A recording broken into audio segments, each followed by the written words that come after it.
bahwa saya itu bukan preman tapi anti preman. Saya nggak suka orang yang ngerjago. Saya tidak suka melihat orang pas jago-jagoan.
Horas, teman-teman penonton setia channel YouTube Horas Tapanuli Utara. Saat ini kita berada di Kecamatan Muara, Tapanuli Utara. Ada sosok tokoh pemuda Sumatera Utara yang kita kunjungi. Sosok pemuda yang sudah lama berkiprah baik di bisnis maupun di bidang lainnya. Ada Tulang Samsul Syanturi. Sehat Tulang? Horas Tulang.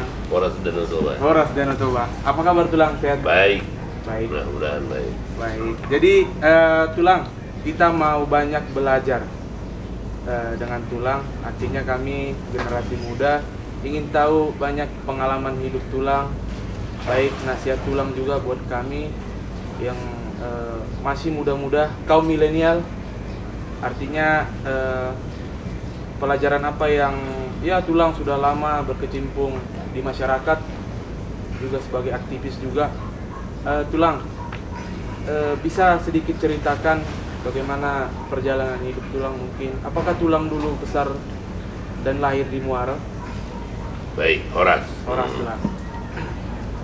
Saya lahir di Padang Sidempuan 9 Oktober 1957. Kebetulan orang tua masih di Sidempuan dulu.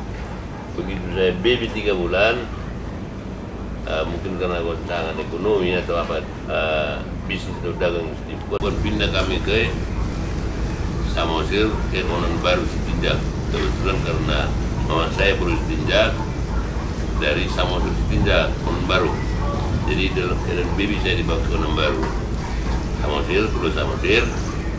Terus saya besar di Pulau Samosir di Onan Baru dan belajar di Onan Baru budaya, pergaulan, ekonomi dan lain sebagainya. Makanya Onan Baru Samosir itu saya anggap sekarang sebagai dewa saya. Dewa, saya dewakan di Onan Baru tidak itu karena di sana saya belajar dari nol hingga sampai sekarang ini. Jadi sementara saya tamat SD dari SD Pak Pahan Sitinjak yang berada di Pak Pahan. Selanjutnya saya SMP kelas 1, kelas 2 di SMP Nenggolan. Terus kelas 2 SMP, kebetulan orang tua pindah ke Muara, baru saya berpindah di Bonapasogit Muara ini. Saya tamat dari SMP Negeri Rumah Tangga. Dengar-dengar Tulang juga pernah ketika masa di usia sekolah pernah ke Sabang. Itu ceritanya bagaimana ini? Oh begitu, baik. Sabang Pulau Aceh betul. Pulau ya. Nah, setelah saya kelas 2 SMP di Rumah Tangga, tamat SMP. Dan tamat SMP pada tahun 73. Terus ada udah saya yang paling kecil, adik bapak saya paling kecil. Pada masa itu pas baru pindah dari pejabat Bank Negara Indonesia BNI 1946 yang di dalam Pemda Medan dipindahkan jadi pimpinan di Aceh. Ya. Di Sabang biasalah yang namanya keluarga lah, ikut keluarga kan. Keluarga. Itulah jalan saya ke Sabang. Sebenarnya mau melanjutkan sekolah, tapi karena di Sabang itu kita masih batak tembak langsung BTN, belum bisa beradaptasi dengan bahasa Indonesia pun masih pasir-pasir. Pasir-pasir ya. Itu kacau balau lah, pengalaman pun belum ada kan. Nah, terus saya tiap hari tidak ada hari tanpa berantem. Karena orang Batak itu selalu disinggung di situ. Iya, iya, iya. Coba aja kita Tuhan Yesus Kristus dibilang Tuhan Yesus Spiritus, ya kita tendang lah. Ya namanya, ya, memang itulah pada masa itu. Udah. Dulu saya di Sabang itu baru peralihan dari daerah perdagangan bebas, Freeport, pelabuhan bebas ke KB4BS. Udah, lalu di sana saya pertama merantau menginjakkan kaki keluar dari Tapanuli, langsung ke Aceh, ke pulau paling ujung. Paling ujung Indonesia? Ya betul. Di sana lah saya alami kerasnya hidup. Itu berlangsung berapa lama itu Tulang? 1 tahun lebih sedikit. 1 tahun. Karena di sana orang kita Batak itu kompak. Ada istilahnya kongat. Kongat ya. Korps anak Tapanuli. Korps anak Tapanuli. Kongat. Iya, iya, iya. Nah, setelah dari sana kemudian Tulang balik lagi ke Muara. Terus saya balik ke Medan, datang orang tua dipanggil lagi untuk Anggara, artinya tamat SMP. Harus masuk SMA. Harus masuk SMA. Nah, udah. Ya termasuk saya mau, tapi gaya itu sudah gaya lapangan. Yang namanya hidup keras 1 tahun lebih di Aceh. Ya, rambut gondrong, sepatu agak tinggi. Nah, semangat pun agak sudah mulai inilah. Udah masuk SMA di Muara. Terus 3 tahun SMA, tahun 77 tamat SMA langsung ke Medan. Udah. Nah di sini saya memulai merantau yang kedua sama SMA. Langsung tertuju ke stasiun kereta api tahun 78. Pada masa itu stasiun kereta api masih rawan, masih peninggalan Belanda. Jadi lokomotifnya pun masih bakar kayu. Masih bakar kayu. Pada tahun 78. Udah, kursi-kursinya pun masih rotan. Udah, masih banyak kepinding kan. Gak seperti kursi-kursi biskop-biskop itu. Tapi kita bukan cerita loknya, kita cerita areanya. Di stasiun kereta api itu di situ banyak rampok, banyak copet, banyak calo, keras. Terus parkir pun semeraut. Parkir semeraut. Luar biasa semeraut. Dan masih bemo marsamburetan nih. Nah, udah. Begitu saya lihat semeraut, ini bisa ditata jadi duit. Nah gitu. Karena sudah pada masa itu 78 sudah banyak juga saya lihat parkir di Semangaraja sama di Jalan Stomo sama di Sambu. Udah digunting-gunting kertas 2 nomor 1, 2 nomor 2, 1 dikasih sama yang punya kendaraan, 1 ditaruh di kaca itu. Itu udah ada semenjak tahun 78 ya Tulang? Sudah. Zaman sekarang masih juga itu? Berlangsung itu. Iya. Tapi sekarang sudah dikelola oleh Dinas Perhubungan. Dinas Perhubungan ya. BPP namanya, Badan Pengelola Parkiran. Jadi saya langsung terjun ke lapangan stasiun besar itu, ke depan pintunya. Di situ banyak calo, banyak preman, banyak copet. Udah. Terus ada kapasitasnya dulu Mayor F. Syahaan, Komandan Pasukan Daerah, Komandan Polsusnya lah. Saya ajak kerjasama, kita kutip. Masih uang 20 perak dulu ke kancing itu. Tapi dengan catatan, setiap kendaraan yang masuk mau parkir ditata, dituntun, dipandu. Demikian juga mau berangkat, diatur dengan bagus. Makin rapi lah ini. Biasalah namanya putra daerah saya dapat dari Gang Buntu itu bawa kelewang, bawa rantai, bawa pintu segala macam, main keroyok. Setelah mereka minum kamput, itu kamput, udah mabuk. Naik dari titik gantung mau mengutip, setelah kita kutip mereka mengutip. Jadi saya bilang betul saya itu dari kampung, dari Tapanuli. Ini kampung kalian, kampung orang Jawa, betul. Tapi dengan catatan, kenapa kalian tidak sebelumnya kalian kutip? Karena sudah banyak uang yang parkir ini kan. Nah, kenapa nggak sebelumnya? Setelah saya kutip, saya tata dengan baik, kenapa kalian mau rebut? Main. Jadi tidak ada hari tanpa berantem di situ. Tidak ada hari tanpa berantem di stasiun kereta api itu. Nah, terus Jadi kehidupan kan langsung keras. Iya, Tulang. Jadi belajar dari apa? Belajar dari lapangan dengan belajar dengan kondisi. Nah, tidak ada hari tanpa berantem karena mereka selalu mau merebut. Kenapa direbut setelah saya tata dengan baik? Dan kita ciptakan itu yang punya kendaraan jadi senang. Begitu mas. Sebelumnya kan kalau masuk parkir ini kan mersampuran merbaratan. Udah. Jadi yang pertama datang, habis urusannya di stasiun kereta api atau antar jemput mau pulang keretanya nggak bisa keluar. Iya. Karena merbaratan di belakang. Ini yang kita tata. Khusus bemo di sini. Kepala keluar, ekor ke peron. Demikian juga beca, demikian juga kereta kita tata, kita tidak campur-campur. Demikian juga kendaraan lainnya. Udah, mengatur ini bukan bisa seperti membalikan tangan, hanya punya proses. Dan mengutip pemparkir juga tidak sembarangan. Karena ini transisi, dari sebelumnya enggak ada, ini jadi ada. Orang yang sadar bahwa itu menata ya, gampang aja, terkadang lebih dikasihnya. Udah, tapi ada juga orang yang biasalah. Ya, peta sosial kan, udah ditata, udah diatur, dijaga baik-baik, atas sipilnya aman, ya tidak dikempesi, mau hasil tidak apa, tidak rela, biasanya itu berantem dulu sama orang. Jadi udah paling lucu, udah pernah sekali laksus. Oh ini kisah nyata ini? Ini nyata, iya. Sampai saya ditangkap dari rumah. Iya. Anggota saya kebetulan marga sering Orimo dari Samosir. Di anggota ini kan nggak tahu laksus. Laksus ini kan rambutnya gondrong dan agak jorok lah, nggak steady kan. Jadi kebetulan dia ada tangkapan dari lawan, parkir di situ. Oh, iya. Parkir charter Sudako. Datang anggota ini diminta parkir, langsung dipukul pakai FN65. Wow. Anggota ini pun merasa dan jauhin, dihajar, berantem, dan tanpa pistol. Nah, jadi yang terjadi di pager. Datang rame-rame orang intel. Kawan sudah lari, anggota sudah lari, terus meraut lagi parkir ini.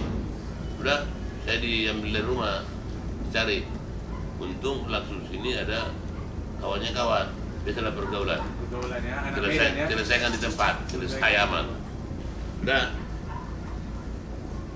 itulah. Jadi karena kita berhasil menata pelayanan kendaraan parkir di depan satu kereta api pada masa itu, preman-premannya kita usir, calon-calonnya yang merugikan kereta api kita berhentikan semua, copet-copetnya juga kita bersihkan, sehingga orang Cina-Cina sebelumnya kalau sudah jam 6 takut pribumi non pribumi dari stasiun kereta api karena banyak preman, tidak aman. Setelah itu makin primadona kereta api. Iya ya. Jam 12 malam pulang kereta api dari Rantau Parapat, non pribumi Cina-Cina tidak takut karena sudah aman. Itu masalah keamanan, kenyamanan. Stasiun kereta api dulu kan dari zaman Belanda kan masih lantai. Masih lantai. Artinya MCK-nya pun masih semeraut. Tahu MCK-nya, mandi cuci kakus, WC-nya. Iya. Jorok, bau, segala macam kan. Terus saya berpikir, ini duit, tapi harus bersih, pelayanan lah namanya.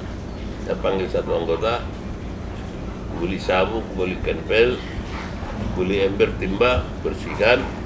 Tapi setiap yang masuk, bikin apamu di situ, ember-embermu. Jadi secara tidak langsung Tulang udah buat perubahan ya? Itu dia, itu dia. Luar biasa. Saya pun heran kenapa bisa saya buat begitu. Iya ya. Saya pun heran. Jiwa ya, insting bisnisnya juga ada ya. Tulang, berarti Tulang juga bisa dikatakan orang yang ada pertama juga menerapkan parkir. Iya.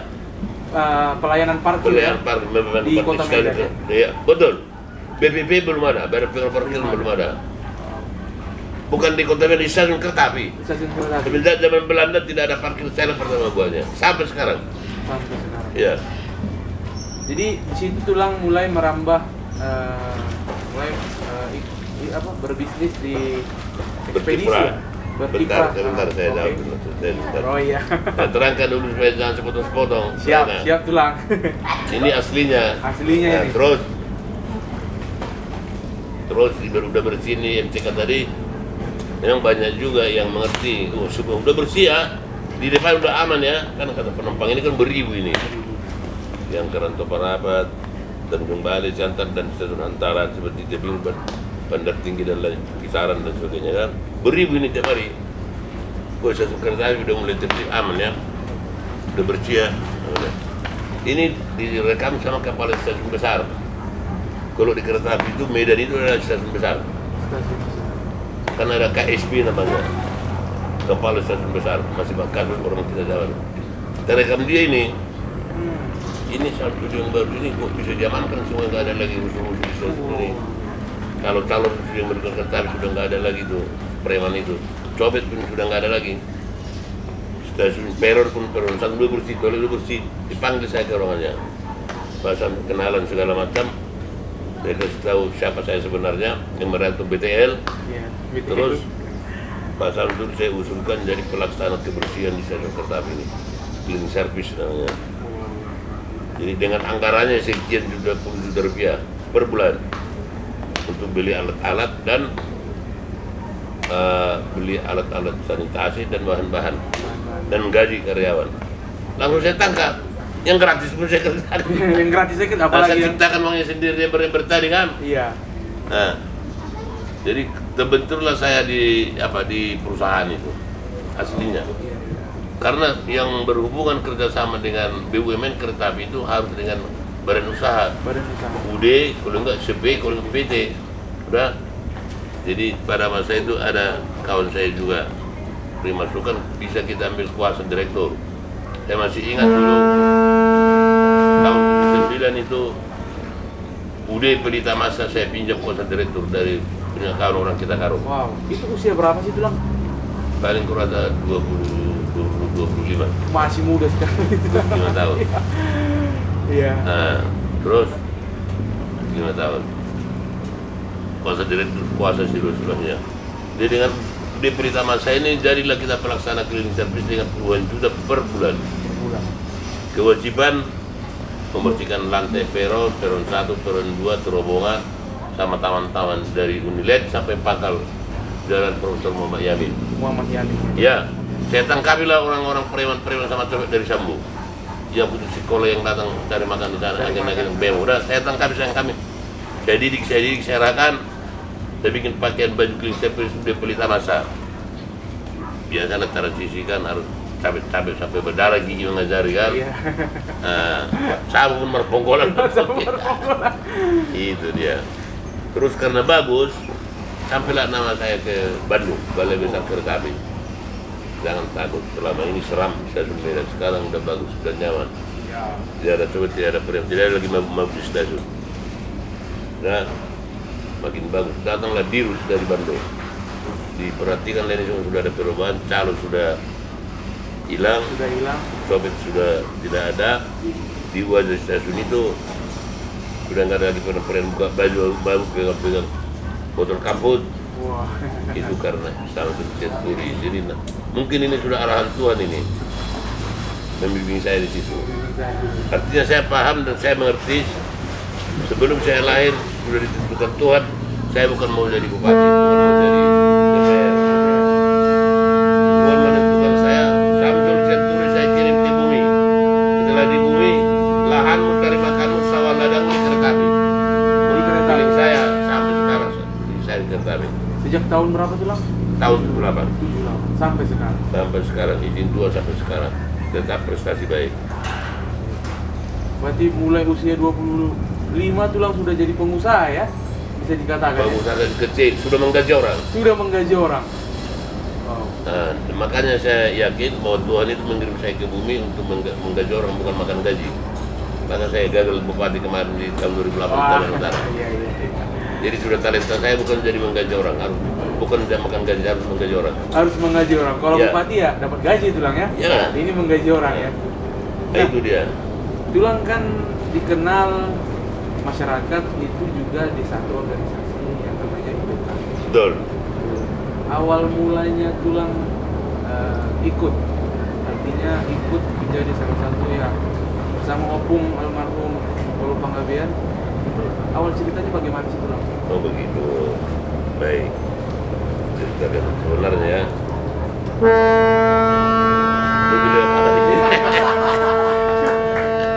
Gak apa, nanti kita ini. Nah, jadi begini. Ya, gimana sih cerita-ceritanya? IPK, Ikatan Pemuda Karya, yang didirikan oleh satu-satunya tokoh orang Batak, tokoh yang apa namanya ya, karismatik, tokoh yang karismatik, ketua besar kita Unggul Panggabean, itu kita bangga loh dan berbesar hati, tentu kita mendukung. Sudah, memang pada masa itu ya masih otot. Sekarang yang digabung otot dengan otak harus digabung supaya Kuat supaya besar, supaya kuat. Dulu masih otot, lalu ini pun masih dua fungsi, ya. Jadi memang gitu besar ini kan karismatinya luar biasa, intelijensinya luar biasa menilai orang. Kalau saya menilai beliau itu adalah suatu tokoh karismatik yang dikirim Tuhan juga dalam kandungan Bunda tercinta sudah ditentukan bagaimana hidupnya di bumi. Namanya karismatik. Udah. Jadi setelah nama ketua besar Unggul Panggabean mendengung di mana-mana. Pemegang judi bisa diatur segala elemen, bisa diatur segala jaringan, terutama lapangan adalah ada nama ketua besar Unggul Panggabean aman, sangat ditakuti, seolah-olah menyeramkan. Jadi pada masa itu saya penuh di stasiun kereta api. Bergabunglah kami minum-minum di bawah kaul TOB. Terus biasalah dari mana bang, cerita segala macam. Ketua besar itu langsung respect. Karena kemandirian itu yang tadi tuh. Iya. Karena lapangan itu yang pertama saya ceritakan. Jadi kalau di kereta api ya bagaimana? Lah ya, kita naik kereta api dulu ke Rantau. Bisa, ketua. Terus saya kondisikanlah kereta api KLB, kereta luar biasa ke Rantau Perapat. Tahu KLB? Menciptakan KLB ini kan kereta khusus. Khusus, jadi sebelumnya kan sudah ada jadwal-jadwal kereta api dari Tanjung Balin lewat Kisaran jam sekian, lewat Tebing jam sekian kan. Jadi semua yang namanya persinyalan, sinyal sama apa, jam-jam tertentu penjualan loket kan sudah tertentu. Jadi KLB ini harus rapat dulu beberapa kali menentukan ini supaya karena kereta api ini tanpa berhenti ya. Langsung tembak dari Medan langsung ke Rantau Perapat, selesai. Ikut lihat hari itu rombongan 2 gerbong eksekutif, satu ke KLB ini, satu kereta Sultan yang namanya seperti hotel. Iya. Ada ruangan karaoke, seperti hotel berjalan lah. Itu udah. Setelah pulang dari Rantau, berhasil juga kau ya bere. Itulah kondisinya ketua. Udah masuk IPK lah. Oke, siap. Terus dikondisikanlah sama sekretaris dulu, saya masuk langsung wakil ketua IPK di Provinsi Sumut. Udah, karena saya itu satu penghargaan bagi saya, tentu apapun harus saya siap pertanggungjawabkan. IPK ini adalah Ikatan Pemuda Karya, mengutamakan karya nyata. Saya makin mendorong semangat, memotivasi semangat saya untuk bekerja di lapangan, bahwa saya itu bukan preman tapi anti preman. Oh, Tulang malah anti preman ya? Iya, betul. Ya? Saya nggak suka orang yang ngerjago. Saya tidak suka melihat orang jago-jagoan. Kalau ada jago-jagoan, ada apa namanya, melemahkan yang lemah, ya, atau dengan arogansi saya paling benci. Maunya ya santunlah, hormatlah, saling menghargai, baru saya simpati. Sampai sekarang saya paling anti saya lihat orang jago-jagoan. Itu dia. Tentu kan harus kita ini, apalagi satu-satunya Unggul Panggabean itu kan kelahiran Tapanuli Utara. Bonapa Sogi Simasong. Jadi kita himbau juga kepada seluruh orang kita Batak ini supaya mendukung IPK untuk mengenang dan menghormati jasa beliau ketua besar. Yang memang Opung, saya melihat Opung Olo ini memang betul-betul dicintai masyarakat Batak, khususnya di kalangan kecil ya, kalangan masyarakat biasa, sangat begitu mencintai Olo Panggabean di zaman itu, karena memang banyak, seperti saya sendiri melihat banyak kepedulian pendonor iya, luar biasa, kepedulian Opung Olo dulu, yeah, zaman dulu dengan orang, terutama dan sangat nasionalis, iya. Tidak membeda-bedakan apa suku, ras dan agama. Yang penting dia lihat orangnya mampu untuk dibina, mampu untuk dididik. Tidak cocok ini jadi masuk grup yang dicaukan daripada merusak dari virus kan. Memang betul-betul dia manajemen harus mati. Baik membina aparat, baik pemuda, baik keahlian seseorang, dan dia sangat menghargai, sangat santun. Beritanya ke di apanya lah, big bossnya Kota Medan ada Olu semua aman. Ada Olu semua aman. Nah itulah dia kan. Dan ya di zaman itu ya hidup teratur ya Opung ya. Ya masih vigor. Iya betul. Otot. Jadi artinya belum terbit KUHP sekarang. KUHP sekarang ya. Kalau sekarang cara melihat orang aja kita sudah orang senang udah pidana KUHP. Setelah KUHP kan. Jadi harus hati-hati. Jadi pada masa itu kan masih otot. Dan memang bisa ditertibkan semua. Tulang ada momen khusus nggak? Ada suatu momen khusus dengan Opung Olu Panggabean dulu yang Opung sangat ingat betul kira-kira? Maksudnya? Pengalaman bisa dengan Opung Olu Panggabean atau pengalaman kerja, bahkan mungkin ada suatu momen yang Opung dapat pelajari dari Opung Olu Panggabean. Ya kalau itu ya pastilah. Namun saya tidak pernah kerjasama dengan kedua besar Olu Panggabean. Oh. Namun artinya beliau itu sebagai tokoh karismatik mengerti, memahami, memandang orang aja dia sudah mengerti dan memahami. Dan sangat menghargai, menghormati orang yang gentleman. Itu yang Opung dapat dari sosok seorang Opung. Dan memang betul-betul dia sangat pendonor yang sosial yang luar biasa. Tidak bisa melihat orang yang sedih, tidak bisa melihat orang yang dizolimi, langsung di kota itu. Nah, sepertinya apalah manusia malaikat. Tidak suka melihat orang yang dizolimi, yang direndahkan, yang di toko-toko, ya bertindaklah, berpikirlah, ya secara perasaan, secara rasa. Begitu ya. Nah itu dia yang saya ini. Nah ini yang saya ingat tahu lagi dari Tulang Samsul, ternyata Tulang menciptakan lagu juga. Nah ada kira-kira sekitar 9 mungkin lagu yang Tulang ciptakan dan dinyanyikan oleh artis Batak. Itu gimana ceritanya? Tulang memang seniman juga Tulang, atau apa sih tujuannya Tulang menciptakan lagu tadi? Saya senang mendengar bernyanyi. Saya senang melihat orang seniman. Senang melihat aja, senang mendengar lagu aja, tapi tidak punya basic untuk ya. Jadi Tulang ciptakan ada 9 lagu ya Tulang ya, atau lebih mungkin ya. Tulang salah satunya lagu Opung apa Tulang? Harinuan. Itu Tulang ciptakan untuk lebih mengenal apa? Meneruskan ke generasi berikutnya ya Tulang. Ya betul, begini ya. Kenapa itu saya ciptakan? Itu melihat kondisi era zaman. Ya. Sementara kan ada pasawata. Oputana perjolo martuku selagu dipinukan ni perjolo kinausun ni tanah pudi. Artinya generasi kita lah ini, seperti istilah sekarang ini, generasi milenial ini harus kita memekan budaya itu. Budaya Batak itu ya.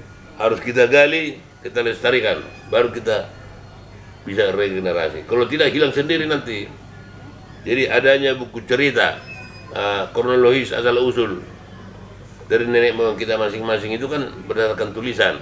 Sudah kurang diminati masyarakat banyak, terutama muda-mudi sekarang ini.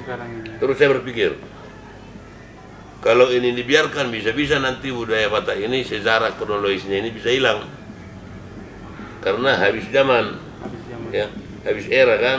Nah, terus saya berpikir, saya harus menciptakan diminati muda-mudi. Kalau dengan video klip dan dengan lagu, sudah. Lalu saya tanya, saya pelajari legende Opung Raja Harinuan itu seperti apa. Terus saya kerjasama dengan Tagor Tampu Bolon.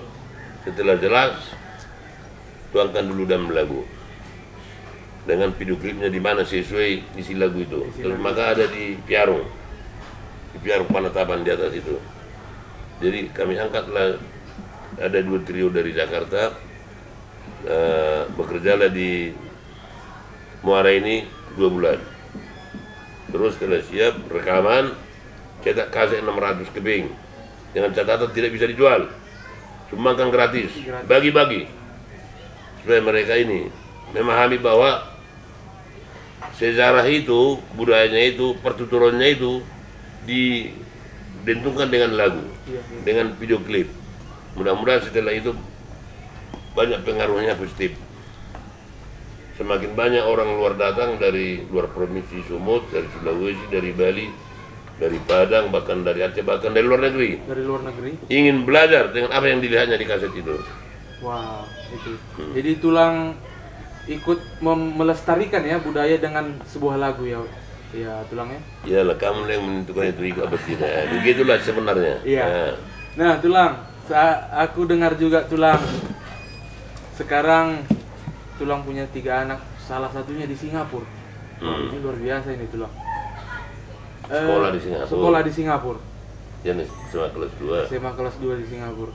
Tulang, apa sih mungkin prinsip atau bagaimana sih Tulang ngajarin ya orang Batak kan anak koki doa moral dia kan. Artinya Tulang bagaimana sih di keluarga mendidik lele saya tadi?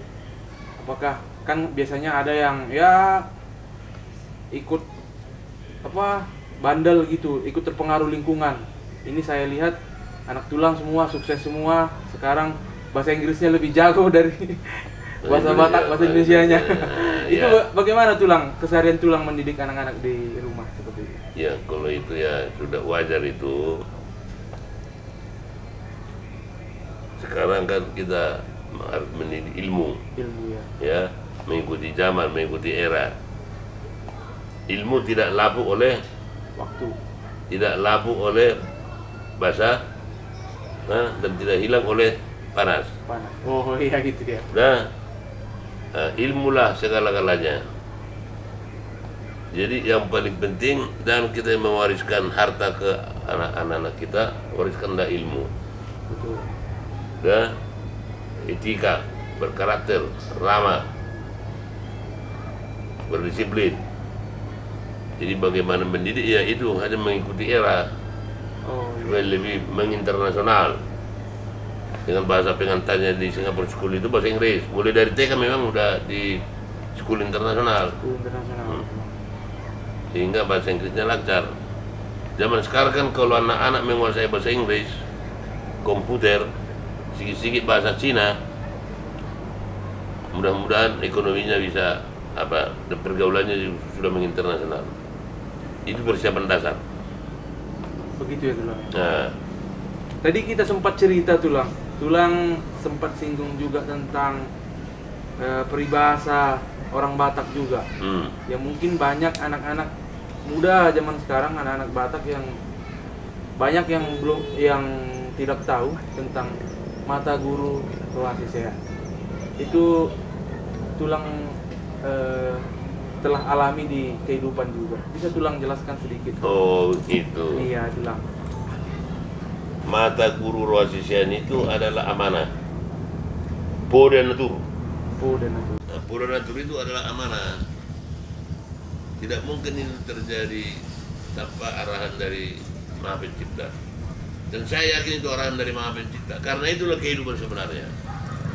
Kita harus berburu sama apa yang dilihat.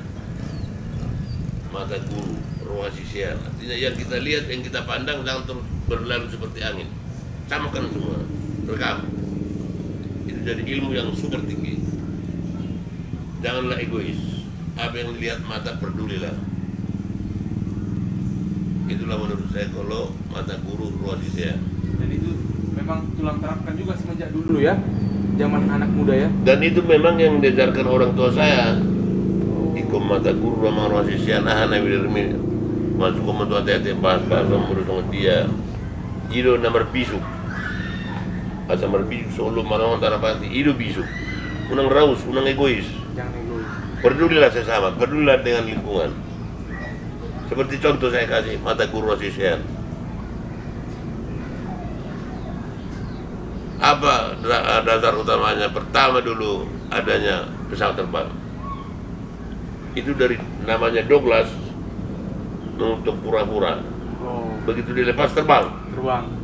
Dan apa yang dia lihat itu dicamkan di hatinya. Kok bisa terbang?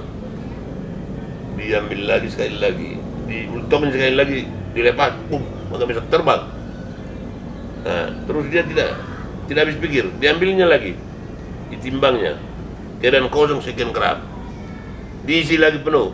Setelah penuh ditimbang, berarti dengan tekanan udara sekian, atmosfer, berarti berat sekian gram bisa terangkat. Berarti kalau ada sekian ratus ribu, berarti sekian ratus ton bisa terangkat. Betul. Itulah dasar mulanya, mata guru asisten. Itulah aslinya. Jadi memang betul-betul dia mati dulu ya. Iya, jangan egois, camkan. Betul. Jangan malas untuk belajar. Nah, Tulang. Ya, Tulang keseharian sekarang juga mulai dari dulu sih sudah ikut mengembangkan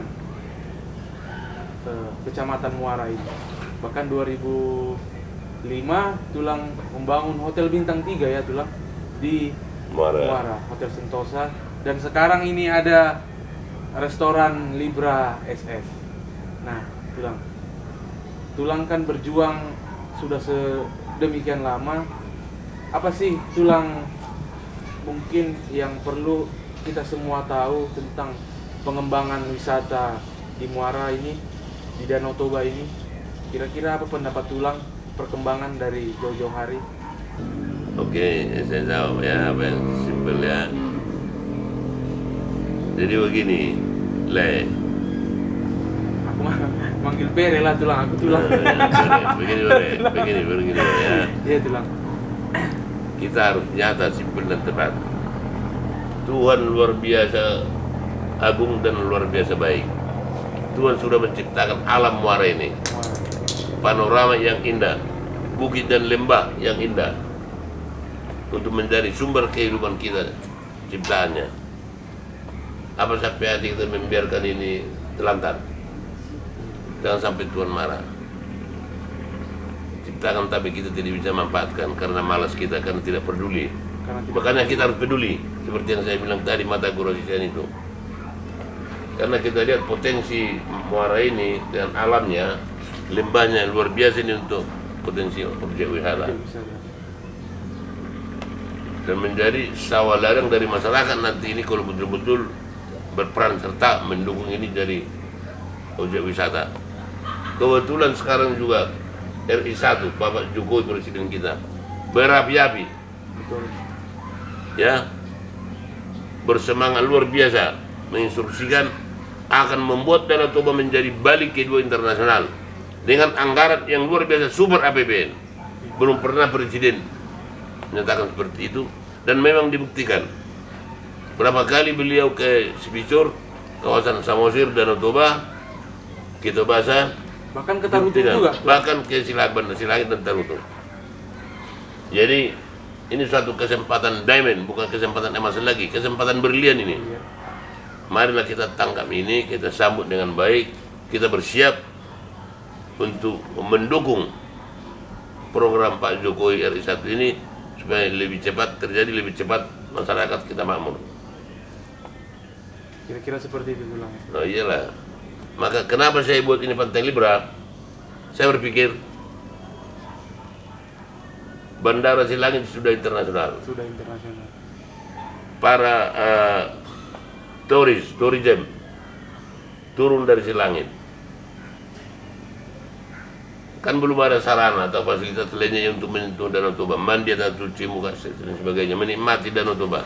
Hanya memandang. Betul. Hanya memandang dari bandara begitu turun, memandang dengan ucapan oh my god, kayak orang Batak, amangulinai. Nah, udah. Jadi tidak pasrah saja mengunjungi Danau Toba kalau tidak danau itu disentuh. Minimalnya cuci muka lah, baru pas puas.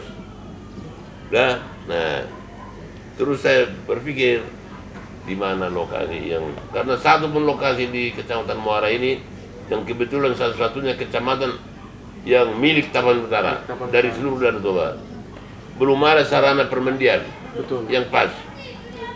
Ya kalau namanya permandian di hutan-hutan banyak raba-raba itu, tapi yang ada apalah, yang ada fasilitasnya, ya, yang elegan lah kan gitu. Bagaimana kalau di pintu gerbang Danau Toba, pas pulang di depan rumah saya Gedung Putih itu. Iya, betul. Itu yang namanya segitiga emas, bukan segitiga diamond. Oh, segitiga emas itu. Terus saya bangun Gedung Putih, pantainya harus saya bikin menjadi sarana untuk menikmati sejuknya Danau Toba. Setiap orang yang berkunjung ke Danau Toba, itulah dasar pemikiran saya. Datang pula Pak Presiden kita menggoyah terus, menggebu-gebu, menggelorakan membangun Danau Toba ini menjadi wisata internasional Bali 2. Bali 2, betul. Jadi untuk mendukung itu, saya bangunlah ini menjadi sarana untuk menikmati kesegaran Danau Toba. Demikian, Bere. Inilah salah satu cara Tulang ya untuk ikut mengembangkan, mendukung Danau Toba dari sudut Kecamatan Muara, Desa Utemungkur. Ya. Terakhir Tulang, ada pesan khusus nggak buat anak-anak muda? Artinya kan banyak anak muda yang ya merantau, kadang terpengaruh lingkungan. Ada pesan khusus Tulang buat anak-anak muda milenial sekarang yang terkadang masih goyang, belum kuat secara mental, baik secara pemikiran juga. Baik, ya. Jadi kesempatan yang baik ini saya menghimbau kepada adik-adik yang saya cintai, kaum milenial, untuk satu, mempunyai niat membentuk jati diri dan tekad membentuk jati diri. Pertama, jangan terpengaruh dengan narkoba, ya, atau ada narkoba lingkungan, jangan coba-coba, karena kita lebih baik berteman dengan gurunya setan, rajanya setan, daripada ke manusia narkoba, karena lebih sadis dari manusia setan. Kalau orang sudah mengenal narkoba, jauhilah narkoba. Satu. Yang kedua, berperan, berbuatlah sesuai dengan kemampuan dan bidang masing-masing untuk mendukung program Jokowi ini, membuat Danau Toba menjadi Bali Internasional kedua. Jangan sia-siakan, kesempatan tidak ada dua kali. Peran modal itu bukan hanya dengan uang, dengan perbuatan, dengan percakapan, dengan arahan, dengan nasihat. Ibaratnya, contohnya, ada orang di sana jorok, nah, nasihati supaya bersih. Ada halaman yang jorok, nasihati supaya dibersihkan, arahkan. Itu sudah modal, bukan hanya dengan uang yang modal. Dan binalah bertata bahasa, bersopan santun, berdisiplin, bertegur sapa yang baik. Demikian, dan mari kita dukung destinasi Danau Toba ini menjadi betul-betul dari Go Internasional, Bali Internasional kedua. Siapa lagi kalau tidak kita? Demikian, terima kasih. Ya. Baik Tulang, terima kasih banyak buat waktunya. Tulang tengah kesibukan, Tulang menyempatkan waktu untuk mengobrol dengan kami Timor Tapan Utara. Semoga sehat selalu Tulang. Terima kasih Tulang.